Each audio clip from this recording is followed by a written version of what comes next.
இந்த தேர்தலில் அதேபோல் 4136 வேட்பாளர்கள் களத்தில் போட்டியிட்டிருக்கின்றனர்.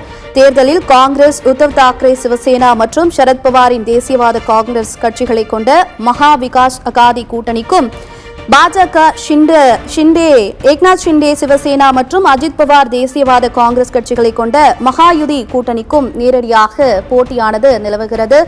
இந்த போட்டியில் யார் வெற்றி பெறுவார்கள் என்ற எதிர்பார்ப்பானது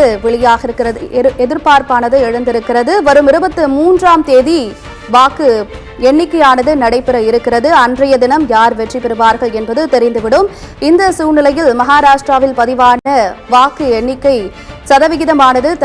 வாக்குப்பதிவு சதவிகிதமானது தற்பொழுது கிடைத்திருக்கிறது. அதன்படி 5 மணி நிலவரப்படி 58.22% வாக்குகளானது பதிவாகி இருப்பதாக அண்மை தகவலானது கிடைத்திருக்கிறது.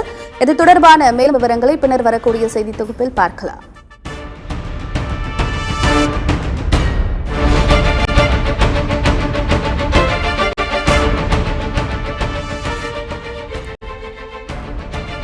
அதேபோல் ஜார்க்கண்டில் 2ஆம் கட்டமாக இன்று 38 தொகுதிகளுக்கு வாக்குப்பதிவானது நடைபெற்றது. இதில் 5 மணி நிலவரப்படி 67.59% வாக்குகளானது பதிவாகியிருப்பதாக அண்மை தகவலானது நமக்கு கிடைத்திருக்கிறது.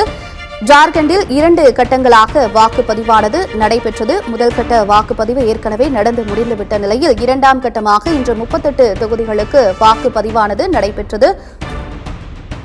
மக்கள் நீண்ட வரிசையில் காத்திருந்து தங்களுடைய ஜனநாயக கடமையை ஆற்றினர். இந்த சூழ்நிலையில் 5 மணி நிலவரப்படி 2ஆம் கட்ட வாக்குப்பதிவுக்கான வாக்கு சதவிகிதமானது தற்பொழுது வெளியாக இருக்கிறது. அதன்படி 67.59% வாக்குகளானது ஜார்க்கண்டில் பதிவாகியிருப்பதாக தேர்தல் ஆணையம் தரப்பில் தெரிவிக்கப்பட்டிருக்கிறது.